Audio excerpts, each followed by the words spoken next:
Guys, आप लोगों ने अपनी स्कूल्स की किताबों में पीरियोडिक टेबल तो जरूर देखी होगी और उसके कुछ एलिमेंट आज भी आपको याद होंगे, जैसे कि hydrogen, helium, oxygen, nitrogen, isn't it. लेकिन क्या आपने थोरियम के बारे में सुना है, जो कि एटॉमिक नंबर 90 पे आता है? थोरियम, थोर ईयम। थोर से मार्वल का वो सुपर हीरो कैरेक्टर याद आता है, पर सवाल ये है कि क्या थोरियम और थोर इन दोनों में आपस में कोई रिलेशन है? जी हां है। एक्चुअली थोरियम मेटल का नाम थोर से इंस्पायर होके ही रखा गया था।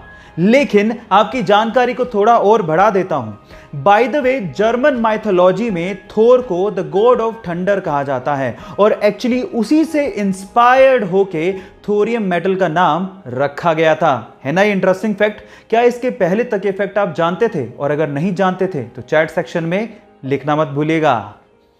गाइस, ये आपने साइंस की किताबों में जरूर पढ़ा होगा कि कोई भी एटम या एलिमेंट 3 फंडामेंटल पार्टिकल से मिलकर बनता है, इलेक्ट्रॉन, प्रोटॉन और न्यूट्रॉन। लेकिन उसमें इलेक्ट्रॉन सबसे ज्यादा स्टेबल फंडामेंटल पार्टिकल है। इनफैक्ट ये पूरी ही यूनिवर्स में सबसे ज्यादा स्टेबल है। वो कैसे, मैं आपको बताता हूं। एक्चुअली एक इलेक्ट्रॉन 60,000 योटा ईयर्स तक एग्जिस्ट कर सकता है।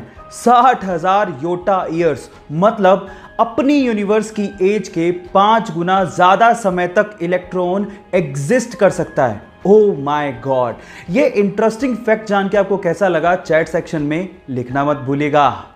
पीने के पानी की कमी और साफ पानी के खत्म होने का डर आज हर देश में है। जहां एक और सभी देश पीने के पानी की कमी के चलते परेशान हो रहे हैं, वहीं रशिया के साइबेरिया में एक झील ऐसी है जहां पर दुनिया का 20% फ्रेश यानी कि साफ पीने लायक पानी मौजूद है। उस झील का नाम है झील बैकाल।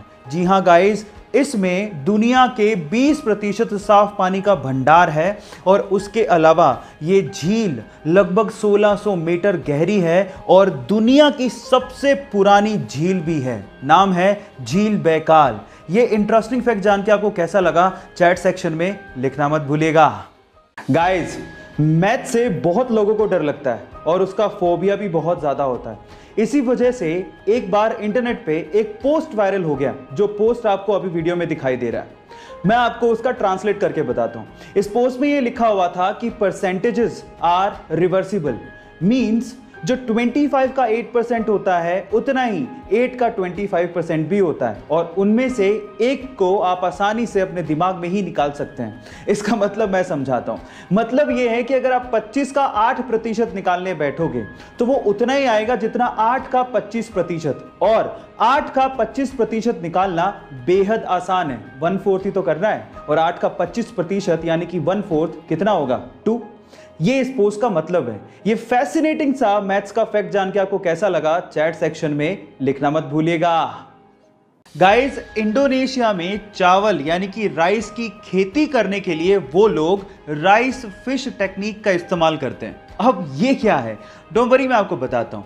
एक्चुअली इसमें होता कुछ यूं है कि राइस की खेती करने में फसलों के बीच में जो पानी होता है उसमें वो लोग मछलियां छोड़ देते हैं और मछलियों को वो लोग पालते भी हैं। अब होता कुछ यूं है कि मछलियों की ड्रॉपिंग बेसिकली किस तरह से काम करती है? फर्टिलाइजर की तरह से। और मछलियां एक्चुअली पेस्ट और इंसेक्ट्स को खा भी लेती हैं। अब इससे डबल फायदा हो गया, फर्टिलाइजर की जरूरत नहीं पड़ी, पेस्टिसाइड की भी जरूरत नहीं पड़ी, और इससे जो ऑक्सीजन की सर्कुलेशन होती है उससे 10% ज्यादा पैदावार होती है चावल की। है ना ये कमाल की टेक्निक? आपको ये टेक्निक सुन के कैसा लगा? चैट सेक्शन में लिखना मत भूलिएगा।